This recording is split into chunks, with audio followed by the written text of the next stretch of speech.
What if I told you that the United States Senate, what they call the world's greatest deliberative body, is actually designed to function exactly like an empty Hollywood soundstage? I mean, it's a pretty compelling image, right? It's like a highly choreographed production where the cameras are rolling, the lighting is perfect, but the room itself is, well, it's almost entirely hollow. Exactly. So, welcome to today's deep dive. We are unpacking the inner workings of Washington, D.C. through the eyes of a self-described political outsider who absolutely refuses to read the script he's been handed. Right. We're looking at excerpts from Senator John Kennedy's memoir, How to Test Negative for Stupid. And our mission today is to really give you a masterclass in how political machinery actually operates behind closed doors, all from the perspective of a guy who believes in just, saying the quiet part out loud. Yeah, and look, before we walk onto that soundstage, I need to establish some firm ground rules for our deep dive today. Yeah. Because this source material, it contains highly politically charged content. It features very candid, totally unfiltered anecdotes and opinions about major figures, right? Like Donald Trump, Joe Biden, Anthony Fauci, David Duke. So I want to be explicitly clear to you, the listener. We are not taking any political sides here. Not at all. Our goal is strictly impartial. We're simply reporting on the viewpoints, the specific anecdotes, and, the underlying ideas contained in the author's text to help you fully understand the source material. We are not endorsing these viewpoints. We are just examining them strictly as case studies in political maneuvering and structural leverage. Okay, let's unpack this because I have to tease where this is heading. We are going to explore how a guy who used to drive a bush hog tractor in rural Louisiana somehow ended up changing a $50 billion federal telecom auction with just like a single strategically placed phone call. Which is wild. It is. But to understand how this author navigates the incredibly complex and honestly often absurd world of Washington, we first have to understand the deeply pragmatic, totally unvarnished small-town philosophy that forged him. Yeah, you really can't separate the politician from the environment that shaped his worldview. I mean, he grew up in Zachary, Louisiana, a town so small he jokes they didn't even have a town drunk. Like, several people had to take turns. Right. And he learned his life lessons the hard way. He tells this vivid story about working at his dad's construction supply business. He's just a kid, and he climbs onto a forklift that he was explicitly told not to touch.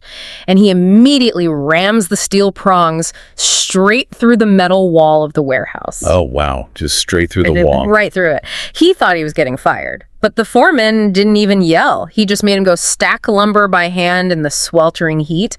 And the lesson he took away from that, aside from always lower the forks, it was that life is hard, but it's infinitely harder when you're stupid. What's fascinating here is the duality of his background. Yeah. Because it is very easy for critics, or even just casual observers, to look at the folky demeanor, listen to the thick Southern drawl, hear the jokes about tractors, and just, write him off as just a good old boy. But that completely misses the intense intellectual rigor operating just beneath the surface. He actively weaponizes that underestimation.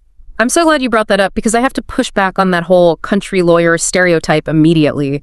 You're reading this book and you suddenly realize, wait, this same guy has a first-class honors degree from Oxford University and a law degree from the University of Virginia. His academic journey sounds less like a standard college experience and more like, an intellectual boot camp. Oh, he was grueling. At UVA Law, he talks about walking into the restroom after a particularly brutal exam, feeling just completely defeated, and he complains out loud to a friend about this asshole professor. Oh, no! Yeah, only to hear a toilet flush and watch that exact professor, a terrifying man named Professor Blank, walk out of the stall in dead silence. A literal nightmare scenario. Like actual nightmare. Exactly. And Oxford was even more intense. He describes living in a freezing stone room with this totally useless portable heater, sleeping under 4 blankets just to survive the night. And he was assigned 500 pages of dense, unedited legal cases every single week. 500 pages? Yeah, by a cooter who completely refused to highlight what was important. He just had to figure out the underlying logic entirely by himself. Wow. So he survived it, but he also had this very physical objective sense of right and wrong drilled into him back home that sort of balanced out all that high-level theory. He talks about a high school bully named Billy who literally just walked up to him every day and said, "I'm going to whip your ass." And this is where his philosophy really shifts from theory to practice. Yeah. Because he doesn't try to negotiate with the bully. He gets to school early, finds Billy, and punches him square in the face. Twice. Yeah. He learned that if you know you have to fight, you get mad, you count to 10, and you hit first at 8. The guy who gets the first lick in usually wins. That is a highly pragmatic application of his core philosophy. In the text, he explicitly connects his worldview to two major thinkers, C.S. Lewis and Jean-Paul Sartre. Okay, quite the combo. Right. From Lewis, he adopts the concept of objective morality, the idea that right and wrong are not subjective societal feelings, but absolute truths. And from the existentialist Sartre, he takes the idea that to be is to act. Essentially, what you do is the only real proof of what you believe. Everything else is just talk. Words don't matter, actions do. And armed with that intense Ivy League education and that zero-tolerance philosophy for weakness, he enters Louisiana state politics. Now, W.E.B. Du Bois famously called Louisiana a witch's cauldron of political chicanery. A great quote. Right. And looking at these stories, it is the ultimate grueling training ground for Washington, D.C. It really was a masterclass in navigating institutional corruption. He enters government under Governor Buddy Roemer in the late 1980s, facing massive state deficits and the deeply entrenched political machine. The stories from this era are just wild, but they also explain so much about how transactional politics works. He talks about trying to sell a lease for a building his dad owned. A dentist calls, agrees to the price, signs all the paperwork, and then casually mentions, "Oh, by the way, I lost my dental license due to some allegations, so I need you to use your government connections to get it back for me." Unbelievable. Just completely out in the open. Why was the dentist so brazen about it? Because to that dentist, corruption wasn't an anomaly, right? It was the operating system of the state. He assumed everyone was trading favors. Now, Kennedy tore up the lease, but it was just a minor test. The ultimate test of his moral red lines came during his 1991 run for state attorney general. Right. So he's running for AG, and he's struggling in the polls. He gets a message from Edwin Edwards, the incredibly powerful former and soon-to-be future governor of Louisiana. And Edwards is putting together his highly influential sample ballot. Yeah. For you listening, a sample ballot was essentially a printed cheat sheet handed out to loyal voters, telling them exactly who to vote for. If your name was on that ballot, you basically locked in a massive voting block. But Edwards essentially ran a pay-to-play scheme. He told Kennedy, "You're not my first choice, but my first choice is out of money. Bring me 30 grand by Saturday and you're on the ballot. $30,000 in cash."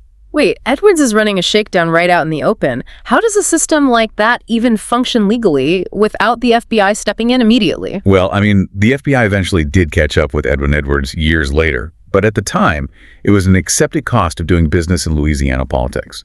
And this is where the author's Sartrean philosophy as action is tested. The insight here is that corruption in politics isn't usually some dark, back alley deal. It's an institutional toll booth. Right. If you pay the toll just once, you legitimize the entire road. So he refused to pay the toll, he walked away, and he lost the election by 2%.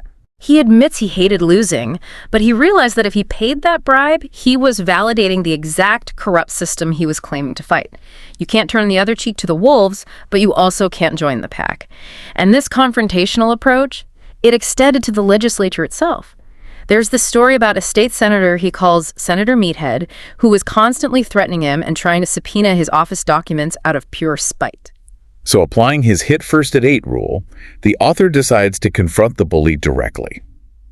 He leaves the senator's secretary a highly passive-aggressive message asking if the senator has stopped taking his medication. Oh my God. And demands a public meeting. He walks into the room fully expecting a fistfight. He even clenches his fist. And what happens? The senator bursts into tears, walks across the room, and gives him a massive sobbing hug. It perfectly illustrates the psychology of political bullies. They are often operating from a place of deep insecurity. If you confront them with unyielding action, the facade crumbles. And this hands-on approach defined his entire tenure in state government. As Secretary of Revenue, he realized the state was sitting on hundreds of millions of dollars of unclaimed property. Yeah, this part is crazy. This is money from forgotten bank accounts or uncashed checks that businesses couldn't deliver, so they surrender it to the state. And the state was just quietly holding on to it, using it as free cash flow. So he decides to actually find the people. He digitized the massive paper records, set up lookup booths at shopping malls, and ended up returning $400 million. Incredible. He found money for NFL quarterback Archie Manning, for the actor John Goodman, and he handed a $1 million check to a retired widow who showed up to his office with 20 nieces and nephews waiting in the lobby to help her spend it. He views the job of governing not as a theoretician passing memos, but as an active participant who must physically execute the policy to see if it works. Yeah, and you listening to this might wonder, how does a politician like this actually legislate?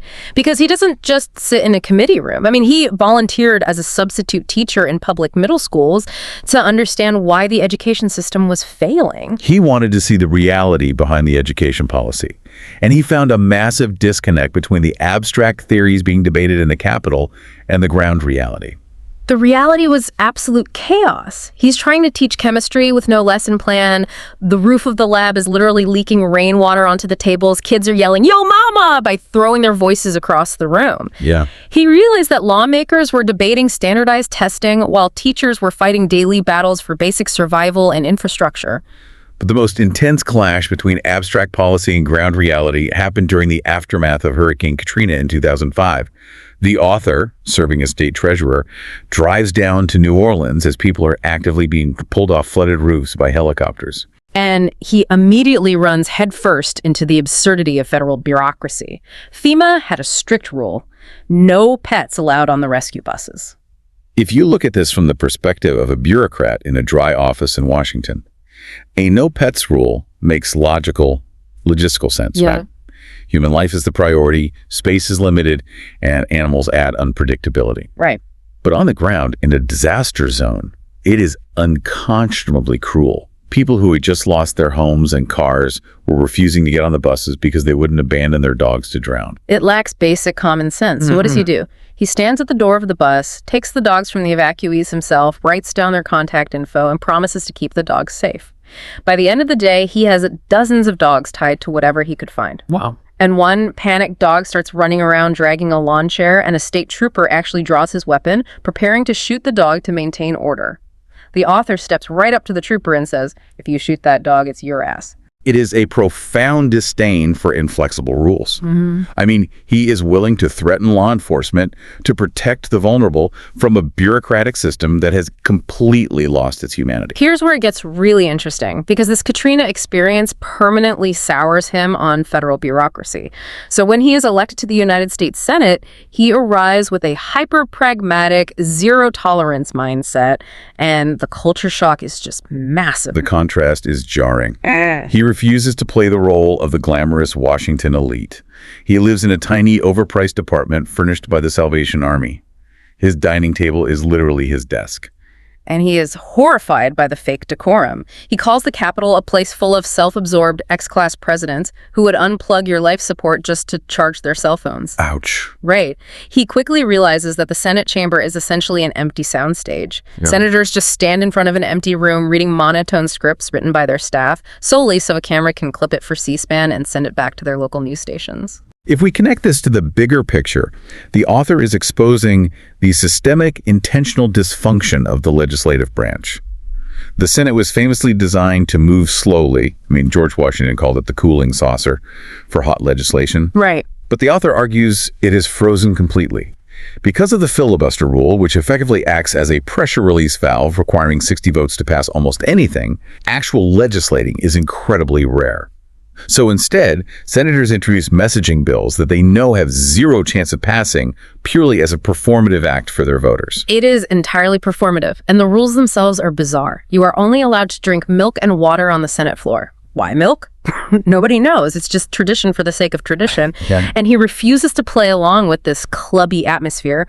During a banking committee hearing regarding the massive Equifax data breach, the one which exposed the data of 145 million Americans, he finds out the IRS actually gave Equifax a multi-million-dollar contract to handle more data right after the breach due to pure bureaucratic inertia. He looks right at the executive and says, You realize, to many Americans right now, that looks like we're giving Lindsay Lohan the keys to the minibar. Which earned him severe reprimands from senior senators who told him he was violating the sacred decorum of the Senate.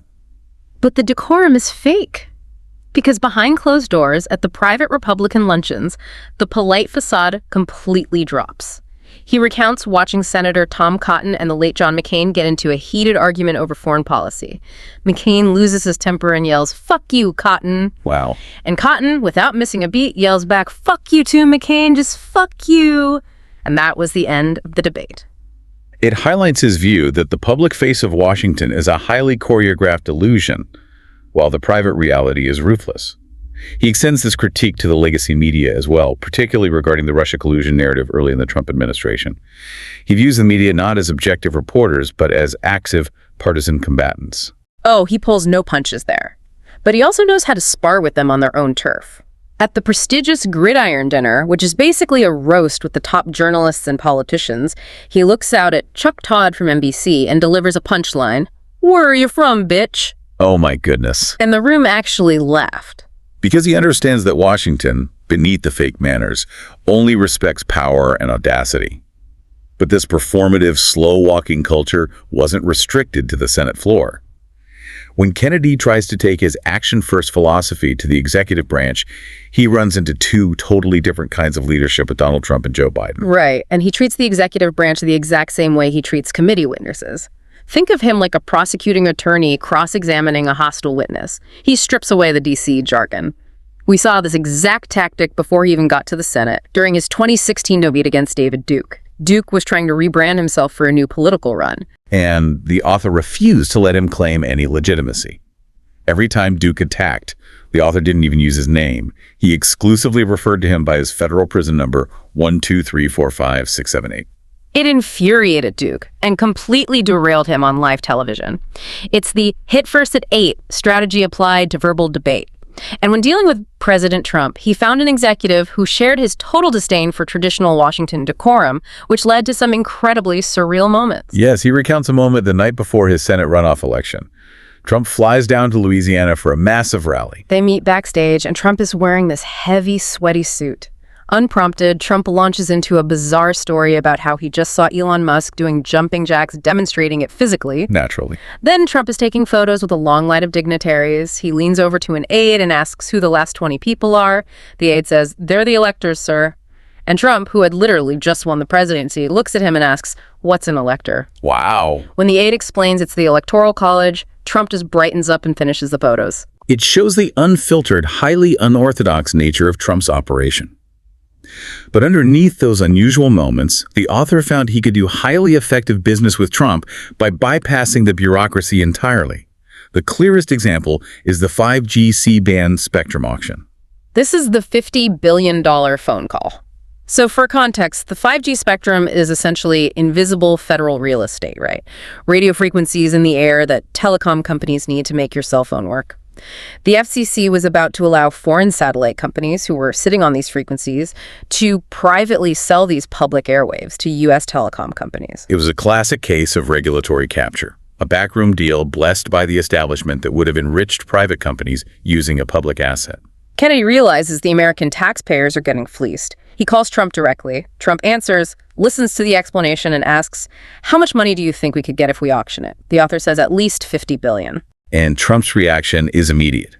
He bypasses all the interagency task forces, gets the FCC chairman on the phone in India, and orders a public auction. It ultimately generated over $80 billion for the taxpayer. It illustrates the author's core thesis. When you ignore the structural failure of Washington and force direct action, the system can actually be made to work. But his relationship with the Biden administration was vastly different. Where he found Trump unfiltered but decisive, he found the Biden White House to be entirely managed by staff. He describes a profound ideological contrast, but more importantly, a deep concern regarding the president's administrative capability. He recounts a meeting at the White House in July 2021 for a bill signing. The White House staff clearly wants Kennedy out of there as fast as possible for the photo op. But he stops and asks Biden about his dog, Major. Biden starts chatting, admits the dog bit some Secret Service agents because they spooked him. Then Biden asks if Kennedy wants to see the cabinet room, which initiated what the author describes as an excruciatingly slow 40-minute walk. a walk that should have taken seconds.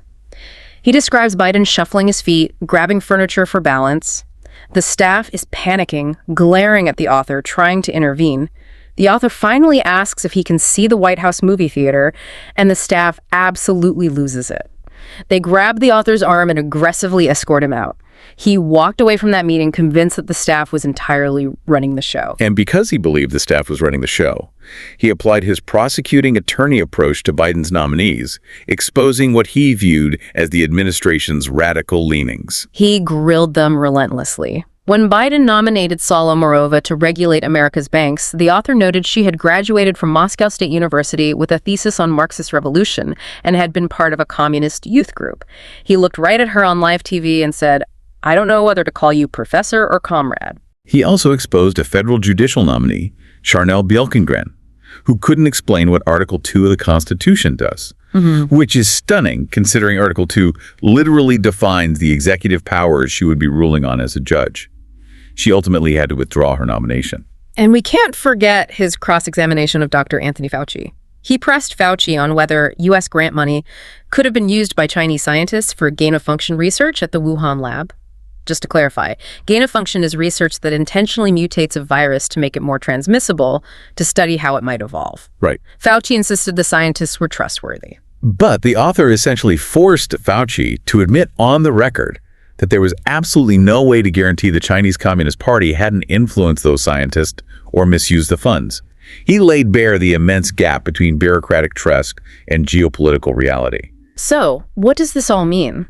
When you stack all these stories up, from the forklift in Louisiana to the empty Senate floor, it reveals that the Washington system is largely broken by design.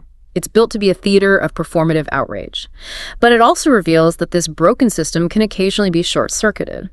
It requires a politician who is willing to completely ignore decorum, ask the incredibly basic, uncomfortable questions, and utterly refuse to play the polite game. Exactly. And translating this to you, the listener, whether you are navigating a complex corporate boardroom, dealing with the politics of a local PTA, or just trying to decode the nightly news, understanding the massive gap between public decorum and actual action is a vital critical thinking skill. You have to look past the performance to see the underlying mechanics. You have to look backstage. Yes. But this raises an important question, a lingering thought to leave you with. If Washington's entire system is built to reward those who perform well for the cameras rather than those who effectively govern, is saying the quiet part out loud actually a sustainable blueprint for the next generation of leaders? Or is this blunt, unvarnished approach just a temporary glitch in the matrix, a tactic allowed to work only for a select few who are willing to weather the intense backlash? Because at the end of the day, when the lights go down and the audience leaves the theater, someone still has to clean up the mess backstage. And you really have to wonder, how long can you scream at the actors before the whole stage just collapses?